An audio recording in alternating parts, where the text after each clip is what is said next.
All right, thank you all for sharing a little bit about yourselves. We're going to invite you to keep those introductions going as we kick things off this morning. My name is Darlene Hoagland, and I'm the program manager for the Utah Jazz on the four-year college success team, and I'm going to be your host this morning. We have a handful of 10,000 Degree staff who will be facilitating our session this morning. And as you can see, our presenting team includes Amanda Cornell, College Access Manager for Lake County, Saga Guedes, Career Success Manager, Ann Schnur, Director of Career Success, and Citlali Contreras Sandoval, Career Success Coordinator.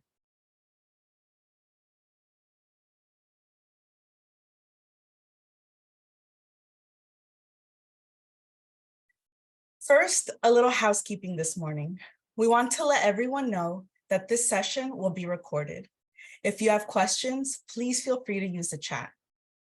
We ask that you keep yourself muted unless you are asked to unmute during the question and answer portion of the session. Lastly, we want to let you all know that we will email you a copy of the slide deck, the recording, and a resource sheet after today's session.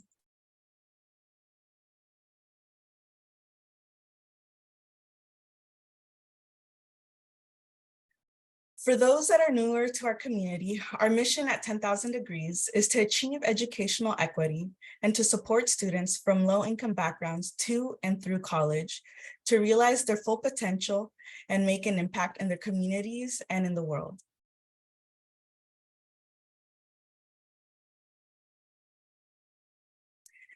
As an organization, we support over 12,000 students and families in 8 Bay Area counties, including 3,000 college students. We work with college students on college applications, or students in general with college applications, financial aid, career support, and scholarships.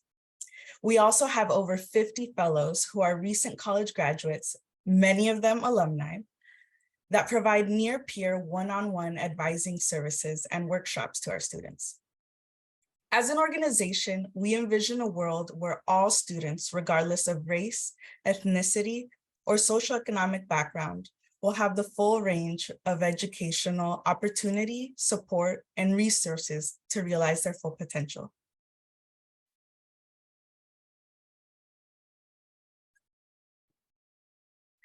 Let's go ahead and jump into the agenda for today. We're going to start off with the Career Experts panel, followed by 2 presentations. One presentation will include tools and framework for developing career programming, and the other presentation will include resources and information about supporting undocumented students with career pathways. We will then end with a special panel of 10,000 Degrees alumni. Everyone will get to hear both presentations. And thank you again for joining us today. All right, to get us started, we are going to be launching a poll, and we invite you all to complete the poll and share with us what you're most excited to learn about today.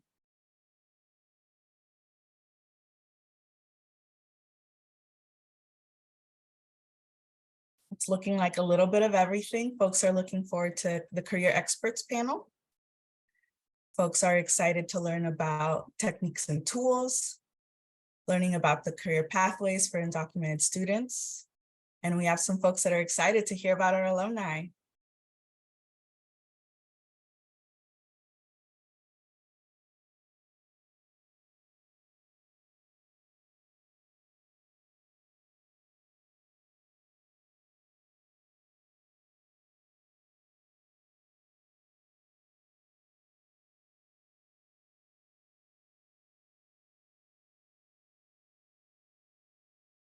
I thank you all for participating in the poll with us this morning.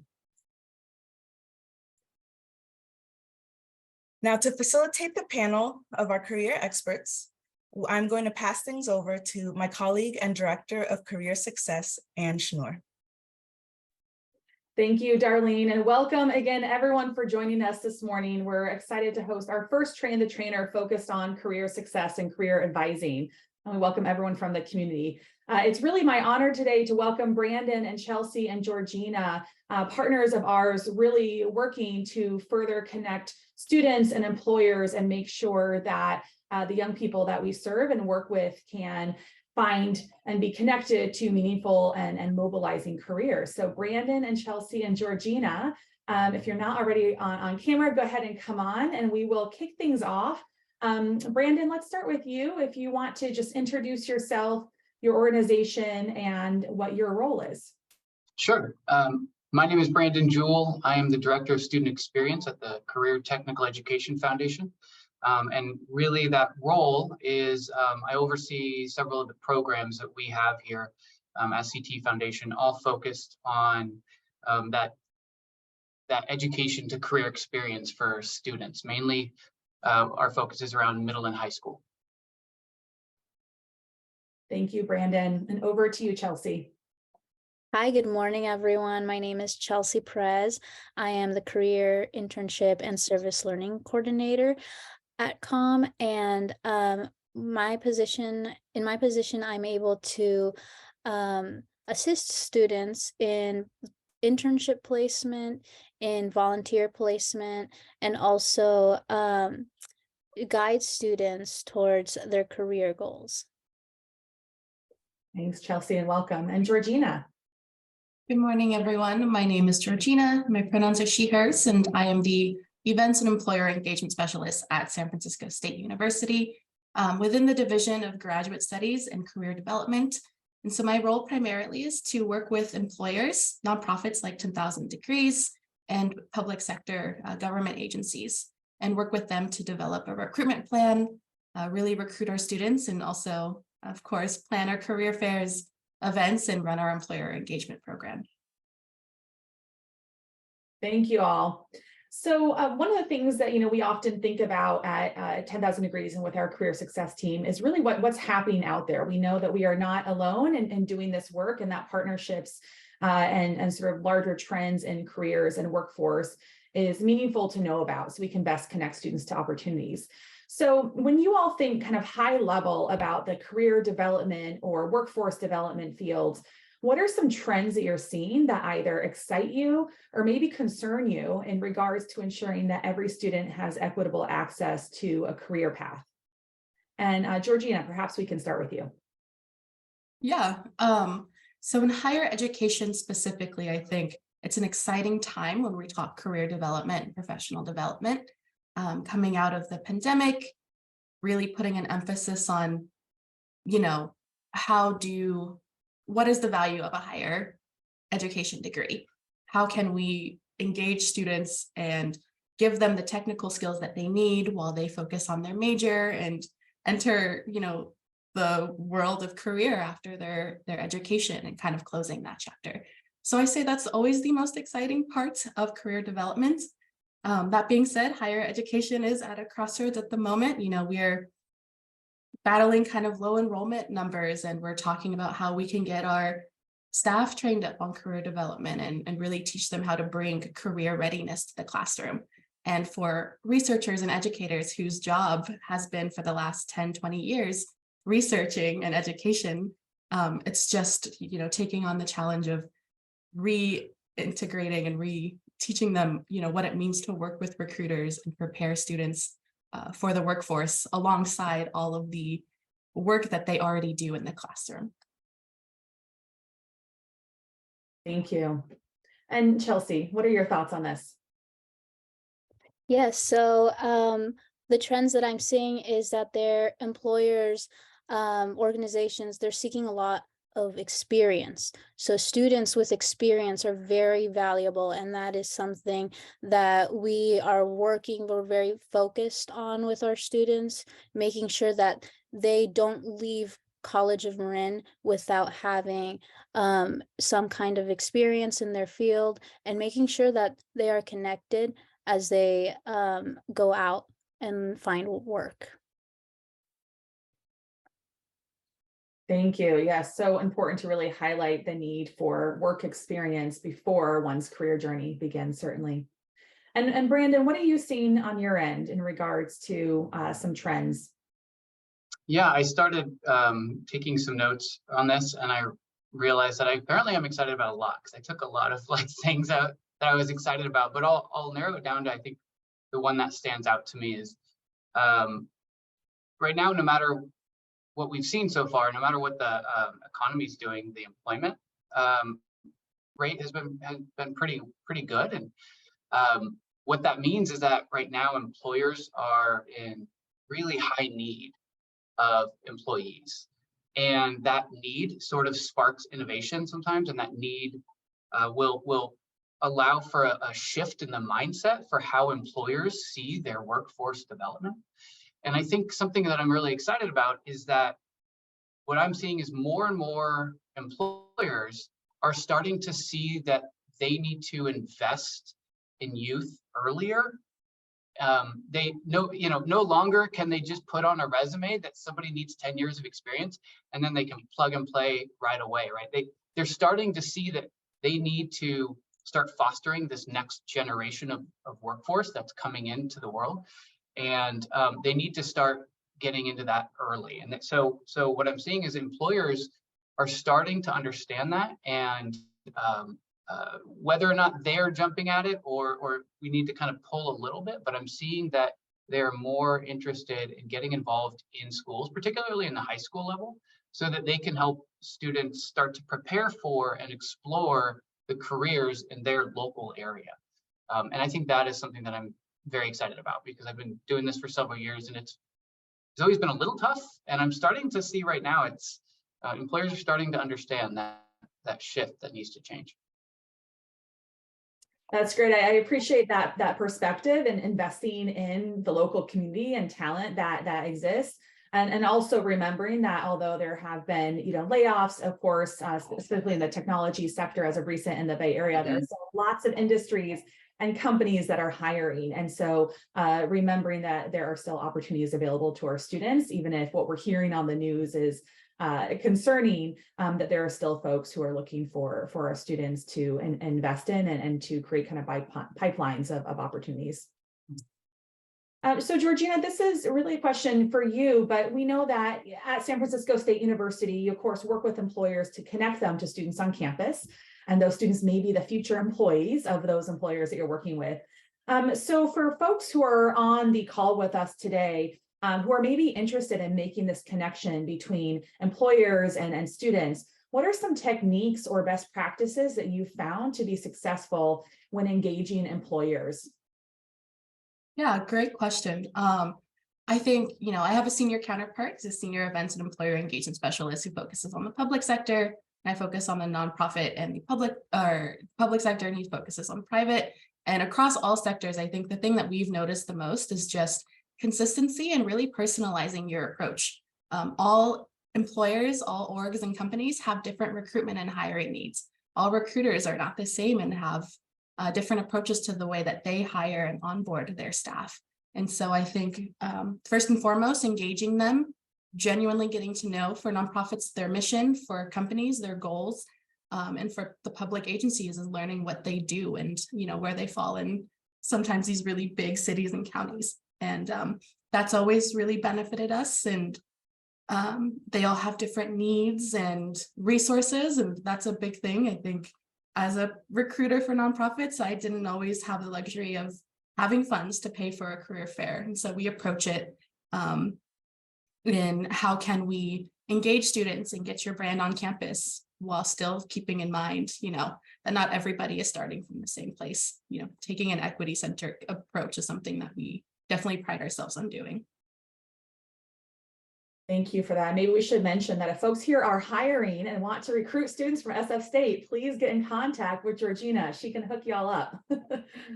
And Chelsea, over at the College of Marin, you of course work to connect students to internships and career development opportunities. So how do you engage students knowing that their needs and career interests may vary?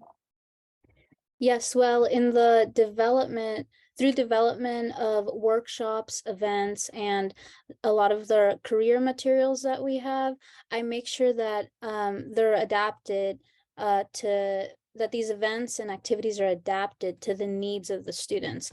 One example is addressing the needs of students who are undocumented. We look forward to hosting a presentation with 10,000 degrees and providing our undocumented students and our entire community on the opportunities that there are in our county in the Bay Area. And also through class visits. It's really important to be in the classroom, connect with the faculty, and open up discussion with the students there to talk about their career goals. And one important part is also connecting students with the appropriate professionals and resources. I make sure, for example, to maintain contact with the Department of Rehab and connect students with disabilities to DOR. And the students come out having a very successful experience through in their placement, because DOR, College of Marin, they're both supporting supporting these students who are disabled. And also we are in the development of providing an extra service which involves mock interviews. We make sure to connect students from the very beginning with contacts that are involved in the profession that they're seeking. So the people that are providing the mock interviews, let's say a business administration student is connected with a professional that already has developed a career and is probably at that level of retirement or retired, but also is able to pass on those contacts to the students. So we're very student focused, making sure that they're making the right connections. Thank you. I love what you said about really making the connection specific to the industry, because we can know that the processes and norms around interviewing and applications can be so different from field to field. So really excited to hear about that initiative that you all are working on. And then Brandon, we know that you are also work very closely, as you shared, with local employers and are thinking about kind of changing the way that we think about the workforce pipeline. So with our education colleagues who are on the line with us today and are interested in maybe developing relationships with employers to support their students' growth, what are some ways for them to get started and to particularly invest in the local community, like you shared earlier? Yeah, so my background, before I worked at the CTE Foundation, I worked and did economic development and workforce development at our local Santa Rosa Chamber of Commerce. And so through that, I was able to really get pretty well ingrained in the business community. I also ran a couple of industry groups, and that didn't didn't stop once I moved over to the CTE Foundation, because I was pulled over particularly because of those industry connections. And so when it comes to how do you kind of start fresh with that, I would say if you really, because making a connection is hard. Sometimes keeping a good relationship and keeping that connection is even a little bit harder. But I would say one of the best ways to do that is to become really community focused, but community focused in the sense of wherever the businesses are. So go and be a part of your local chamber of commerces, or go participate in local business groups, local networking. All of that is some of the best way to meet people. And then once you meet folks, or even if you're just doing a cold call because there's a particular instructor who says, I want somebody to come into my class and speak to the kids, or something as simple as that, or adults, since we have college students here too. Even if you're just doing a cold call, one of the best things to do is to make a champion out of that person for that organization. Because, I work with organizations like Medtronic or Keysight Technologies or Amy's Kitchen. There's huge companies with thousands of employees. So it can get daunting to just think to yourself, how do I find the right person to reach out to? But if you build a relationship with one person and that's your champion, and they are your one go-to, and they will find the right person at that company, that's so much easier on your part to just continue to build and foster that relationship. And you only have to do one kind of onboarding, right? You only have to explain who you are and what you do and the benefit to that one person, and then that person becomes your champion. So I think that would be the way I would say, if you're going to start to build those connections with particularly employers, but also just others in the community, I would say get out there to the community, get involved in networking, and then try to keep those relationships. Even when there's nothing going on, just shoot check-ins and updates once in a while. That kind of keeps you fresh on their mind and vice versa. Thank you. I appreciate you bringing up the networking aspect. We speak with students about that a lot and often use the statistic that about 70% of jobs are found through networking or through an internal referral. And we know that really networking, as it breaks down, is based on relationships. And so I love the idea of finding that career champion at local employers and companies and working with them to really establish that workforce pipeline. So we have one last question for folks before we wrap up this first panel, which is, tracking career outcomes can be sometimes challenging. So how does or doesn't your organization or institution approach using data and metrics to track the outcomes of your career programs? And maybe we can start with Chelsea for this one. Thank you, Anne. So College of Marin is a very small institution, and we are in a unique situation at the moment. The position that I'm in hasn't been filled for the past 3 years. I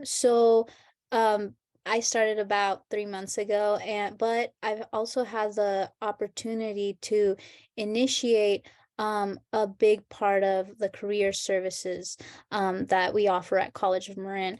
It's still in the development process, but we have improved our tracking definitely in the past few months. And it's really starts with next steps of first starting the student out with appointments, an intake appointment, making sure that they develop a resume or cover letter.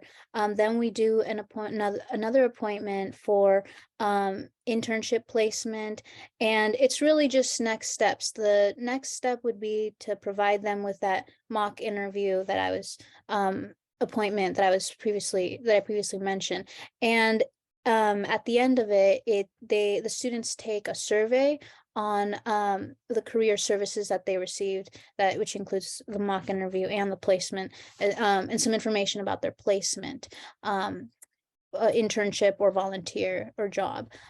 So we're doing very well with our tracking now, because there's an initial step and in all of this, but then there's at the very end, we're making sure that we have those records and get feedback from the student on their experience as well. Thank you. Brandon, how do you all approach looking at data as you think about your programming at the CTE Foundation? Well, when it comes to like the tracking piece of it, I would say that that's one of our big challenges. It depends on the program that we have, but we have some programs where we try to stay in touch with the folks who have gone through the program, but it's all kind of manual, right? It's like manually keeping track of them. CTE Foundation, aside from all the program stuff we do, we are a grant making organization where we grant schools funds for CTE classes and other things like that.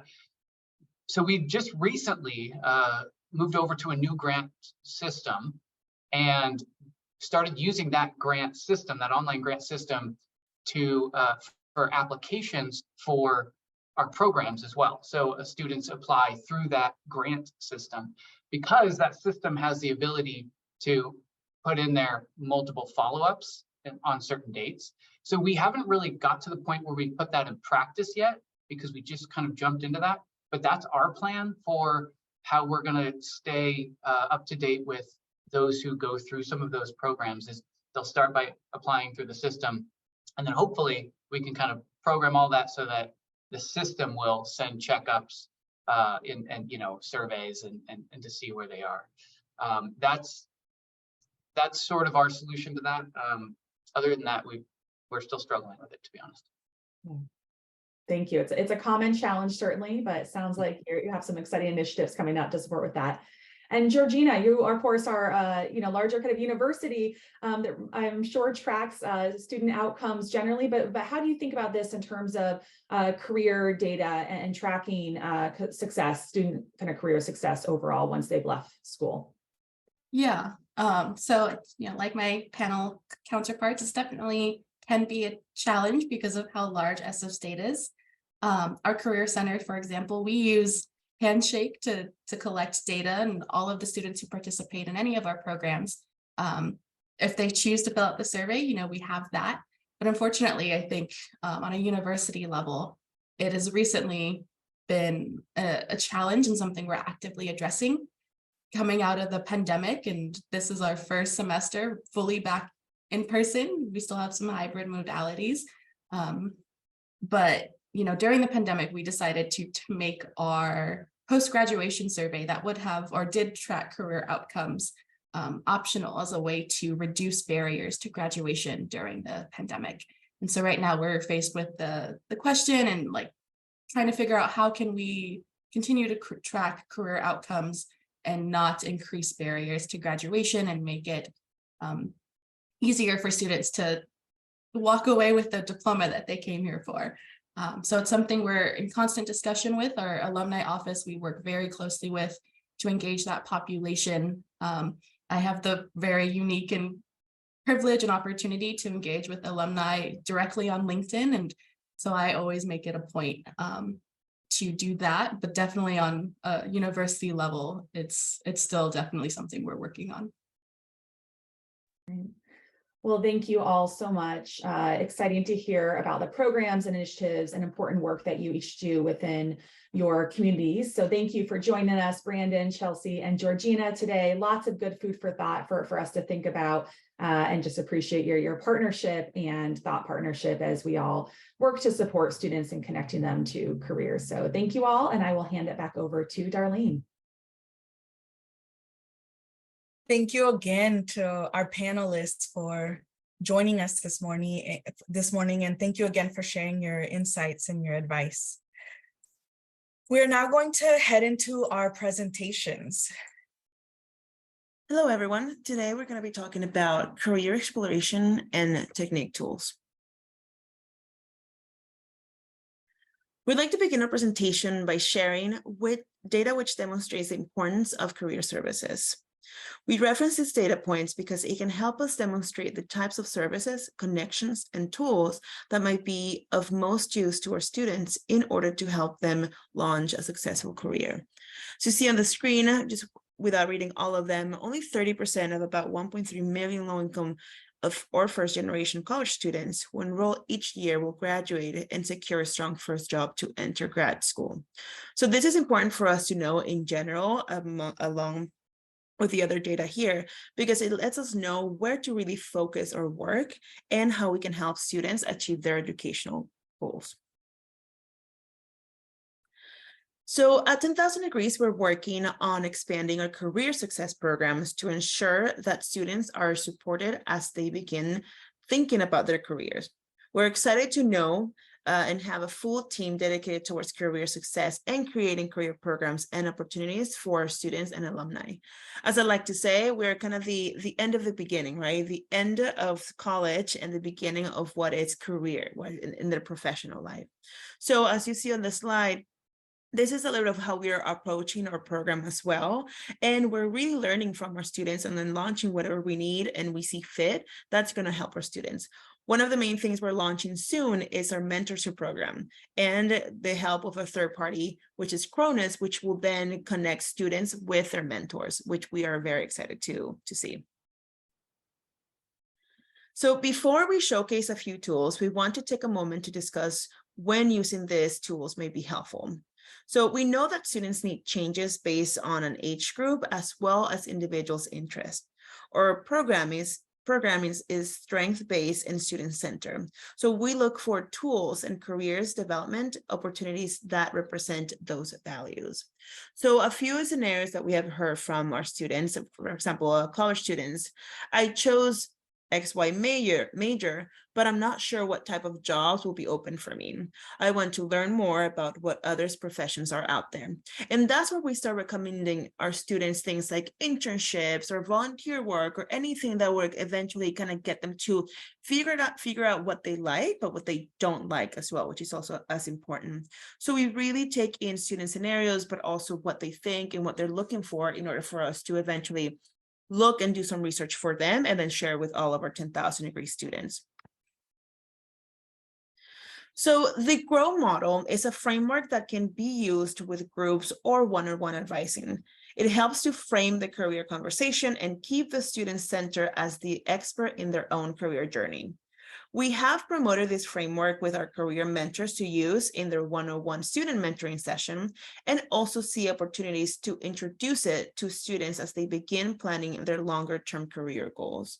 So as you see on the screen, GROW goal, current reality, option or obstacle, and whale or way to move forward. So this is what we use to make sure that our students are meeting their career journey or educational goals. We often work with students who are unsure of what they want to do for work, especially high school and early college students, as they may not yet have had any exposure to various career fields or may not have found something that really excites them. For those students, we like to use self-reflection questions to open up a conversation about career possibilities. Students can journal or come prepared to discuss their answers one-on-one or in a group. We will provide you with resources sheets that has more reflection questions that you can use with your students and in your work. And again, this is good just to make sure that you get to know your students, but also what they need instead of what we think they need. Career exploration tools or assessments can be a great way of helping students to think holistically about careers, become exposed to new roles, and examine their needs and values as it relates to finding employment. No one career assessment will be the answer or should be the thought of as final. Rather, this assessment can open up conversations and ideas that weren't thought of before.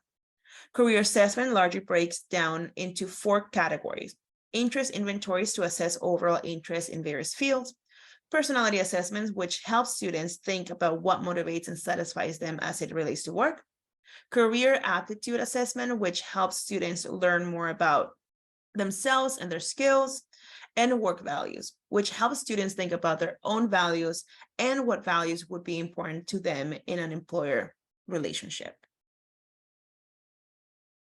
So following up with one of my actually favorites is 16 personalities. It can be a fun way to get the career conversation going, especially if you use this in a classroom or a group. I use this with me and my career team, and it's really accurate how it just kind of shows your personality, but it shows your personality in different settings in a career world, personal life, who are you as a friend. So I will recommend, it is 100% for free. There are of course some in-app purchases, but the test can be for free. And so you're able to then kind of compare your own personality and your type of personality to those that work with you. And that way you can then rely on people that, let's say you are lacking something and they're better at, let's say, data, because for example, I'm not good at data.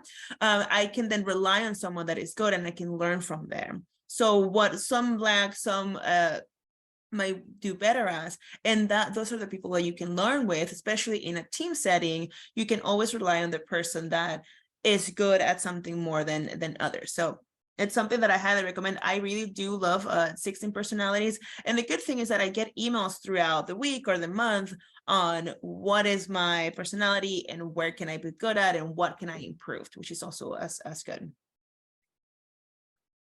The other one is the O-Net interest profile.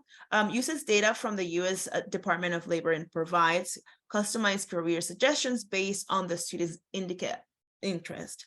This can be a great exploration tool to introduce students to new fields and professional roles. So I kind of played around with this website, and they will ask you a couple of questions. And again, it will then kind of give you ideas of like, this is what you do, this is what you told me that you do and like to do, and this is what we think you'll be good at in a certain career. Again, it allows a person, let's say someone is very honed down of doing one exact major or go to one exact career, but they're not sure. This will kind of let them know where they could be good at. Again, this is not the answer to everything, but at least it opens up the mindset on thinking, oh, maybe I could try something else. And that's where internships or volunteer work comes in, to explore those moves if they choose to. The next one is 123 Test provides a career assessment based on the Holland Code, which is built on John Holland's 6 personality types: realistic, investigative, artistic, social, enterprising, and conventional. This is a good one for visual learners like me. I'm a very big visual learner, and for students looking at career pathways that don't necessarily require a college degree. So again, we support students who want to meet their educational goal. That is, maybe they want to do a certification, they just want to do an AA or AS, they want to continue with bachelor's or master's. So it really lets them know like where they kind of like the other one, where they could be good at, but also based on the questions they assess, kind of look what is their type of personality when it comes to what career they could go into. Next, we have another one called myplan.com. So discussion values is often overlooked in career advising, but it's a critical piece of figuring out the types of roles and employers that might result in high job satisfaction for students.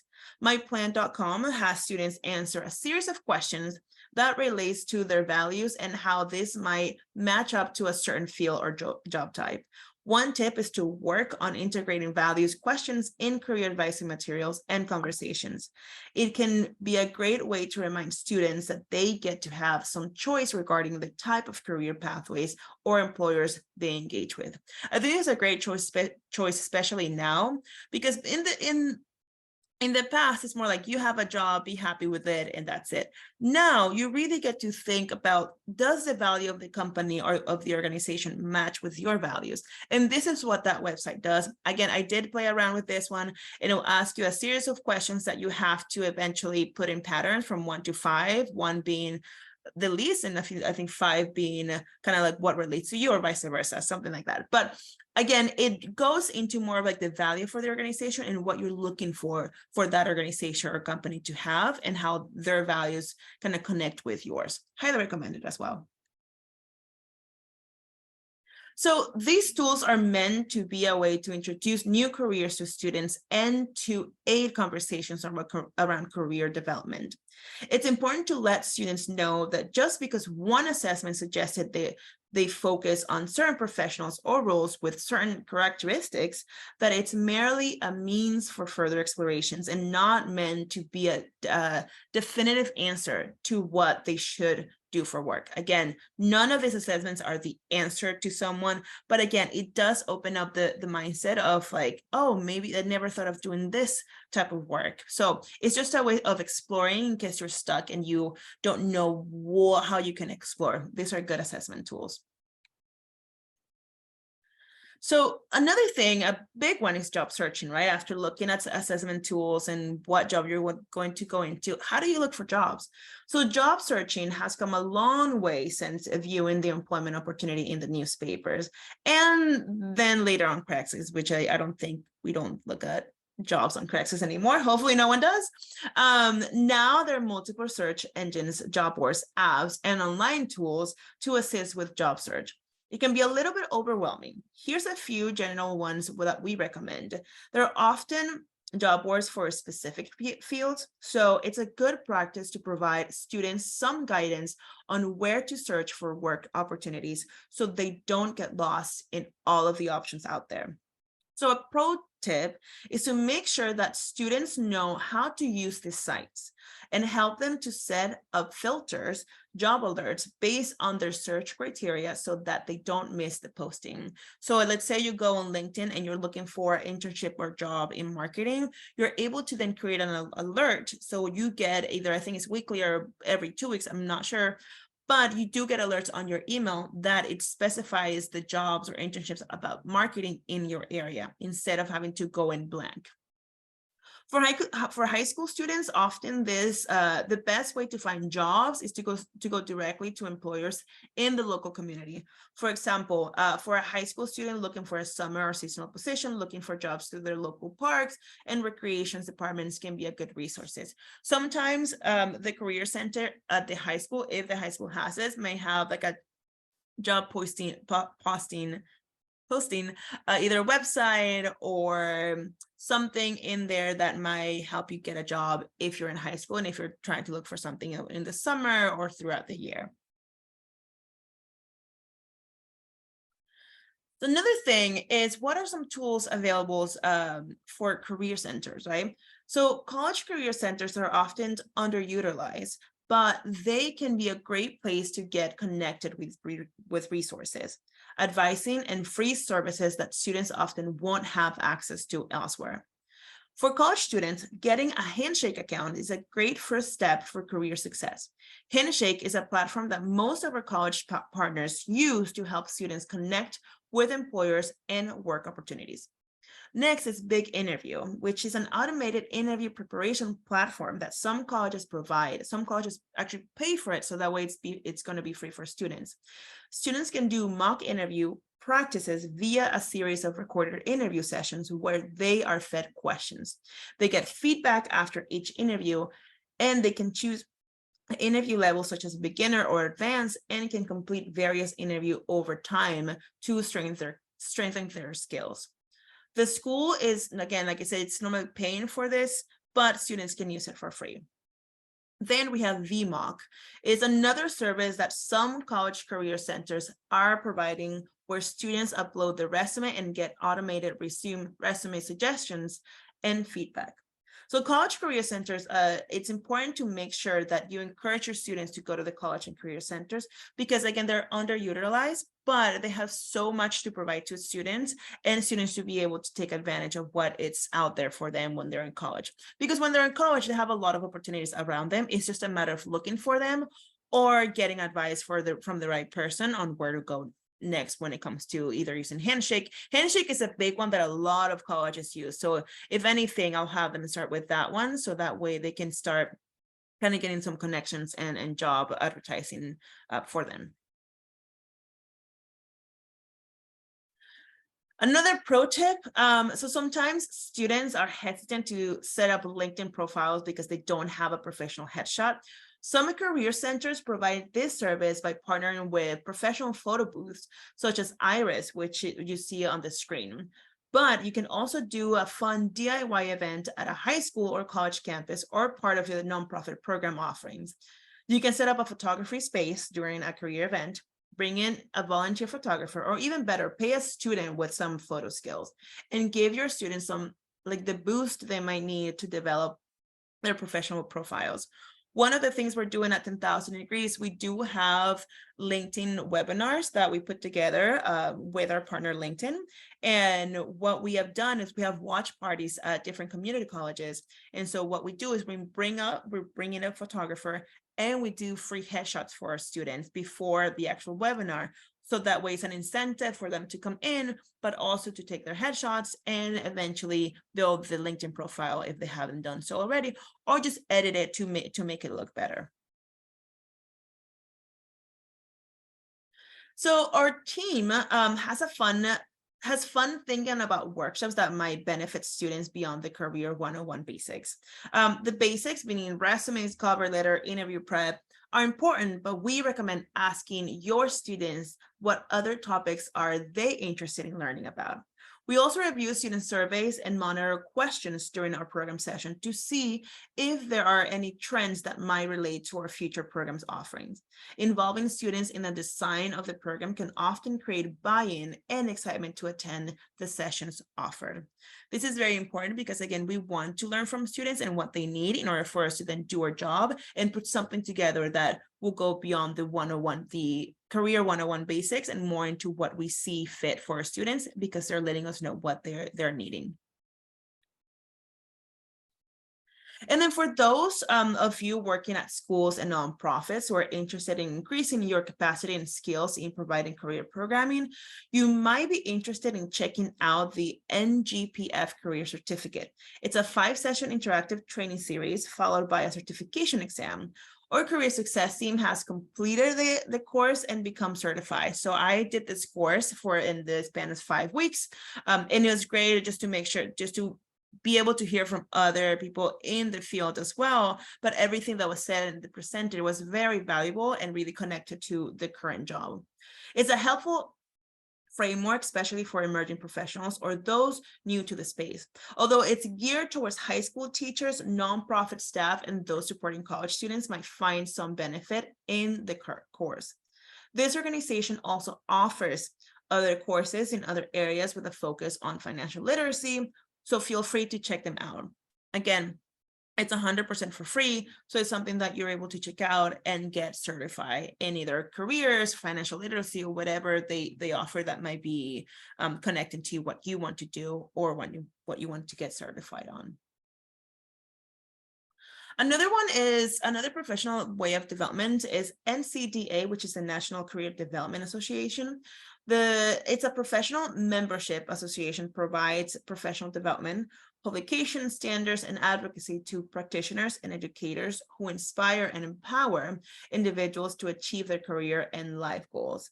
They have regular webinars and a manual conference for career professionals. So again, highly recommended to check them out if career development is something that is of interest to you. I have their newsletter, and so I get a lot of their newsletter, which has a lot of good information that again might connect to the career development side or any of interest to students that you might want to share. Next one is NACE, which is the National Association of College and Employers. Its mission is to provide its member with high quality resources and research, networking and professional development opportunities, and standard ethic advocacy and guidance on key issues. A great resource, if you aren't already familiar with it, is the NACE Career Readiness Competencies. NACE has defined 8 career readiness competencies, and each of which can be demonstrated in a variety of ways. NACE provides materials and trainings to incorporate the competencies into your programming. Some of NACE's upcoming webinars include supporting first-generation students in pursuit of competitive careers and early career readiness through the University of Onboarding process. Again, check them out. If it's something that you're interested in, I highly welcome you to attend. And then last but not least, career data and metrics and why they're important to us. So our organization is beginning to think about longer term careers, data and metrics. We want to know which programs and services offerings will have the most impact with our students and how to track long-term impact as it relates to students' career attainment and satisfaction. One resource we have found useful to begin this conversation in this outcome and metrics that matter report. Although it's geared towards colleges, there are some interesting takeaways for all of us who are working to support students along their career journeys. Again, from what I've talked about before, we need to learn what our students need based on our students, right? What do they need? What are they looking for? And things such data is really important just because that'll let us know where we need to focus our time and if we need to build a brand new presentation or webinar so our students can attend and help them with their career goals.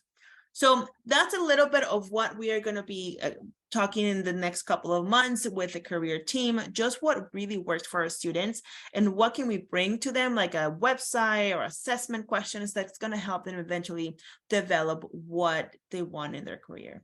So thank you everyone for attending today's session and happy that you all were able to attend. Thank you.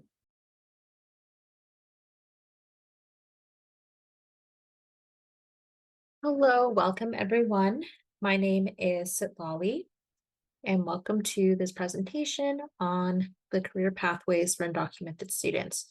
So first and foremost, thank you for being here. And I also want to also note that I'm not an expert, but we'll be referring to many organizations who are experts on working with undocumented students. We're just This presentation is going to be an overview of terms, and also we'll be referencing a lot of these organizations throughout this presentation.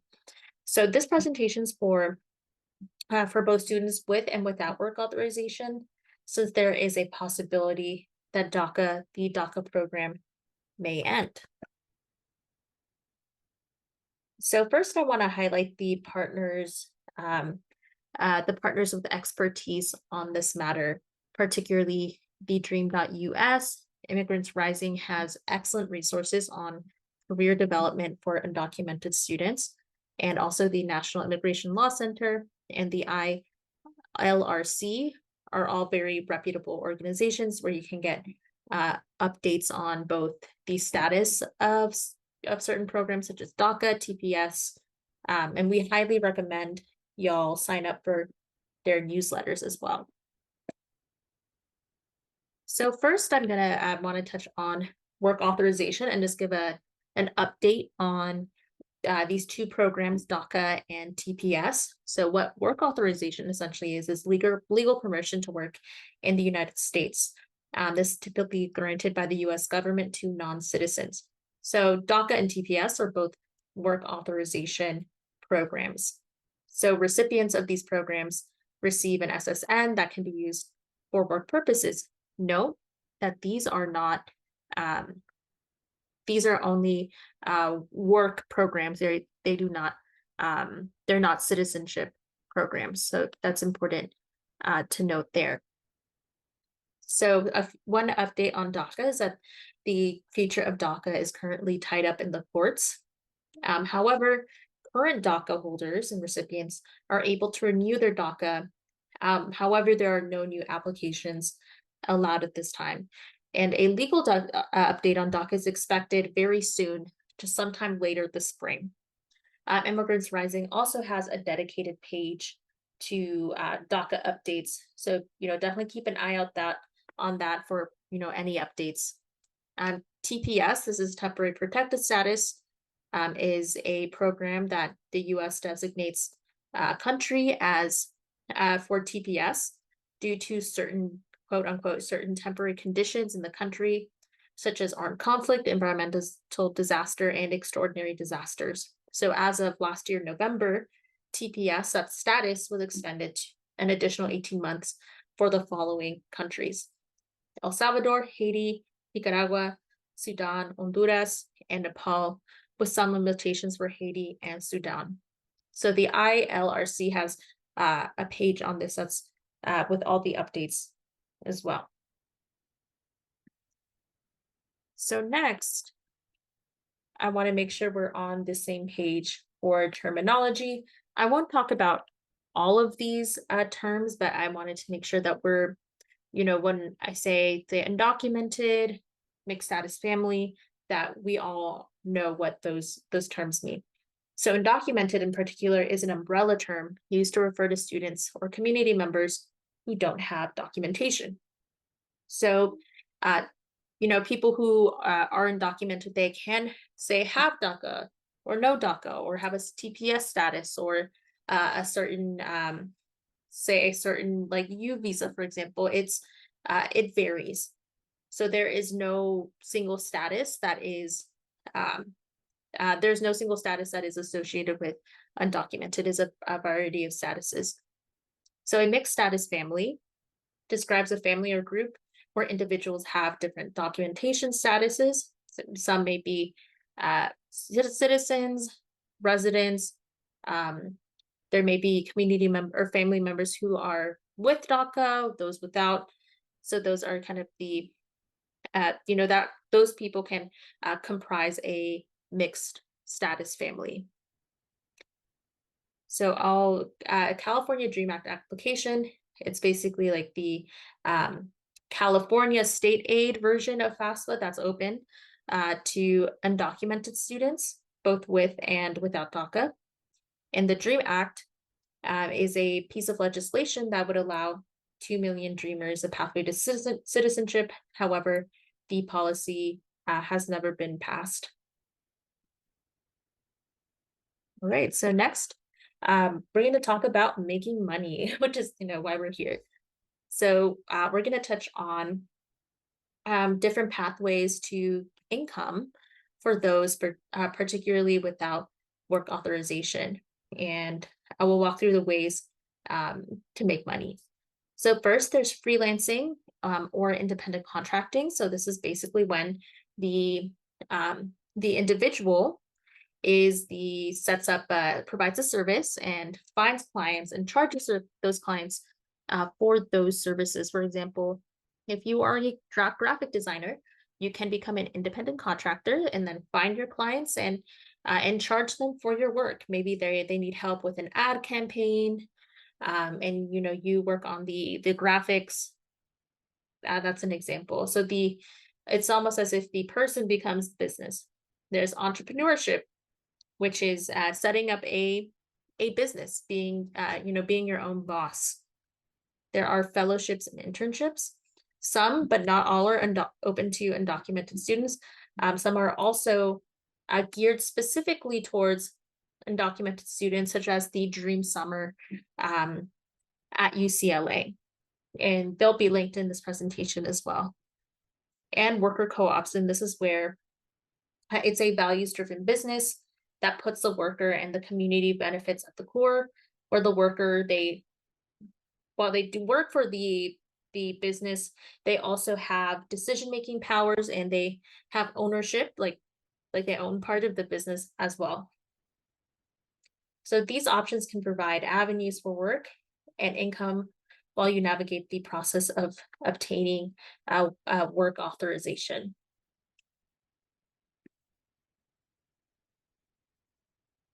Right, first I'll dive deeper into fellowships and internships. So fellowships are designed to assist students with their educational and professional growth. They can last from a few months to several years and are available to support a variety of goals. This can include research, training, or community initiatives. Some fellowships are available to students regardless of their work authorization status. These opportunities can offer a chance to explore new fields and advance work on particular issues. Although most fellowships are paid for students without work authorization, the compensation may come in the form of a stipend. There also, say, a community member or student could also encounter, say, an unpaid fellowship, but sometimes there's funding within if your student is at a college or university, sometimes there's funding available for unpaid internships through, say, the Career Center or certain departments at a college or university. So if there's funding, those are usually distributed through a stipend.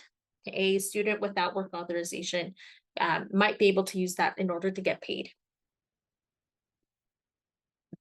So speaking of getting paid, next we're going to go over an ITIN. This is an individual tax identification number. So, it's not a super fun topic, but it is very important to know about in order for a student or community member without work authorization to get paid. So an ITIN is just a number that the IRS uses to process taxes, and it's available to non-citizens, non-US citizens who are not eligible for a Social Security number. So an ITIN is essential for an independent contractor or freelancer to be paid. So it's possible that some students or community members already have an ITIN if their parent or guardian filed taxes and claimed them as a dependent. So you may have someone who's like, I don't know if I have an ITIN. It's best that they check with their parent or guardian. They might already have one. So even if you have a student or community member who's like, I don't know if I need an ITIN, why do I have to fill this out? ITINs are often used for fellowships, internships, or even scholarships can require an ITIN. And it's better to get the process done earlier than later, since, as we all probably know, the IRS is not the fastest organization. So it can take a while to process an ITIN application. So even though, one might not need one now, it's best to apply in advance. So you have one handy, ready for when you have an opportunity come your way. And to help with this, we're highlighting some local resources. United Way Bay Area, they operate a number of free tax prep sites, both in person and online. And many of those locations assist individuals with I-10 applications. So all site services are free here. Usually don't have people usually don't have to pay for these services, such as filing an I-10 application. It's pretty straightforward, and you can use these resources. And also there are some, say, community-based organizations such as Mission Asset Fund or MAF that can help you process this application for free, essentially.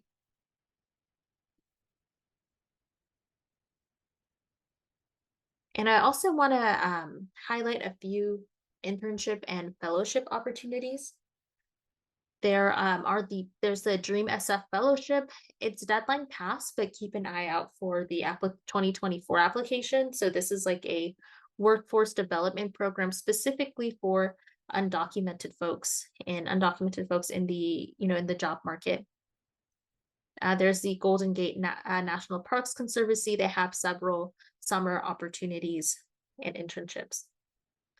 The Dream Summer Fellowship, this is hosted by UCLA's Labor Center. This fellowship is specifically geared toward undocumented professionals ranging from college to really to, I think, kind of mid professional career.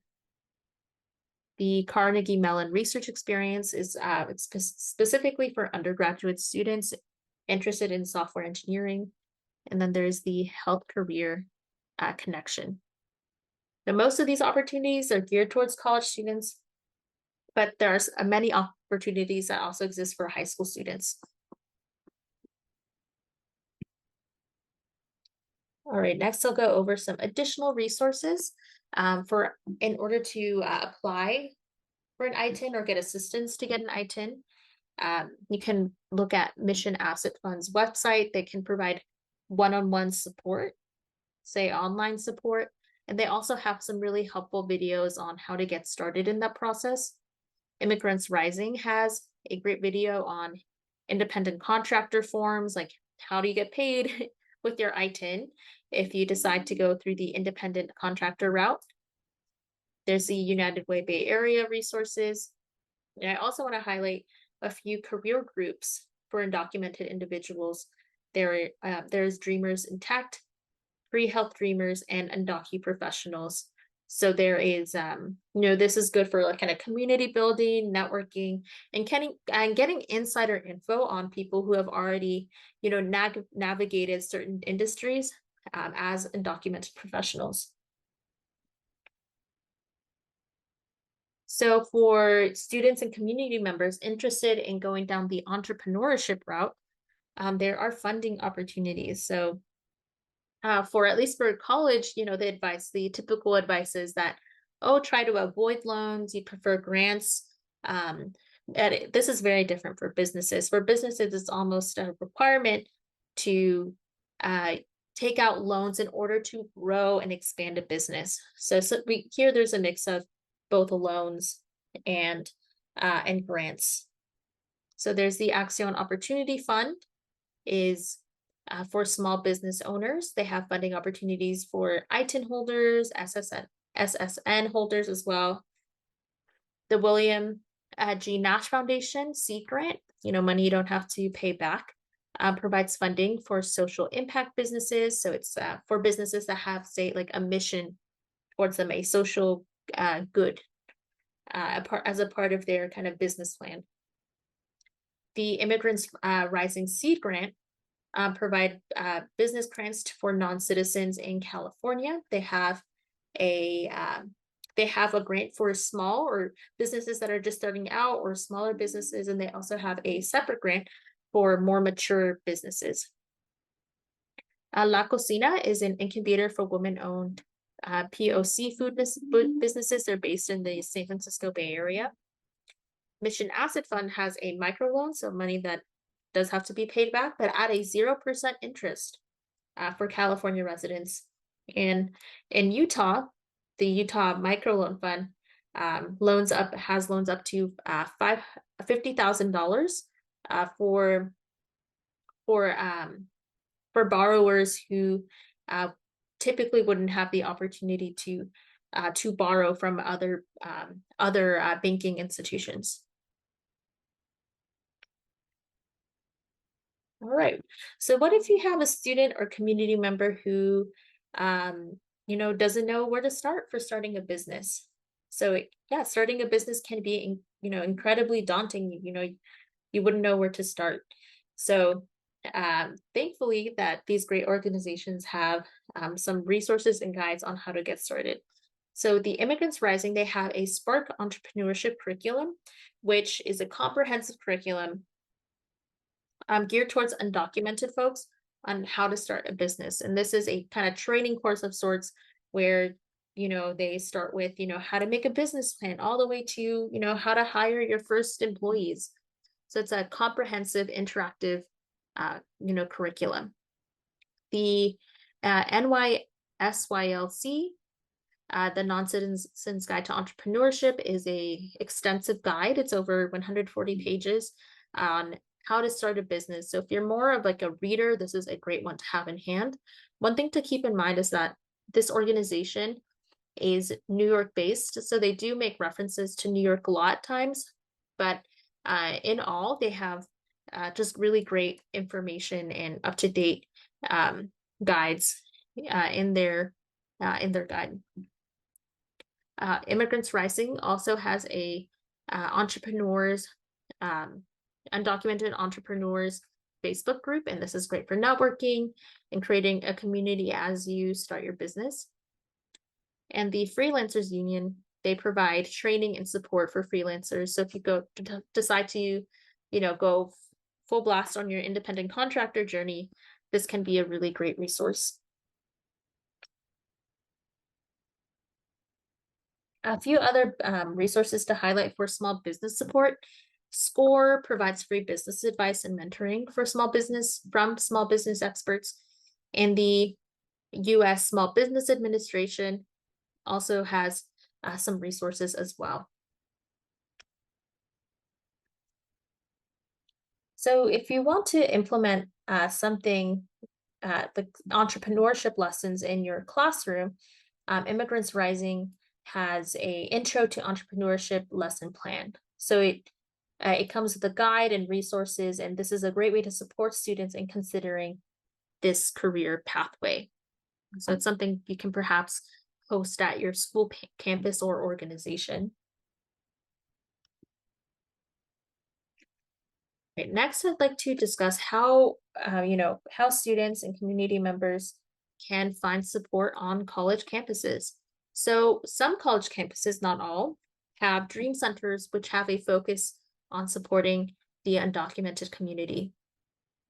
All schools, high schools and colleges, and nonprofit programs, they all can take steps to create an inclusive and supportive environment for their undocumented students and community members. So there are, even if your high school or college campus does not have a dedicated dream center, you can always find ways to create inclusive spaces where undocumented students know they can receive services and support. So a few you want to highlight is the Undocu Ally. Undocu Ally kind of center in Berkeley, the Canal Alliance. They have an event and Know Your Rights training, including immigration services. The SRJC hosts Undocumented Student Action Week, and you can also, implement, practices within your organization that kind of recognize the needs of undocumented students, especially those without work authorization. For example, whenever our team, when we receive, really cool internship opportunities or fellowships, we always follow up with those partners asking, is this available to those without work authorization? And, sometimes it is, sometimes it isn't, but we always make sure to share that information with students so we can ensure that, that it's not on the student or community member to ask the partner that, because it can be really kind of scary and daunting to reach out and have such a, private question. So that's, for example, one thing we try to do as a team to make sure that we're we're advocating, or we're asking on behalf of our student population. All right, here's some resources. You'll get the slide deck as well, so you have access to all these great resources. They include Immigrants Rising legal intake form, where to get immigration law help, as well as a link to the Immigrant Rising webinar series on entrepreneurship. Here's some additional resources as well on, workshop or worksheets on worker co-ops and in legal services. So that will be all for today. Thank you so much for joining and have a great day.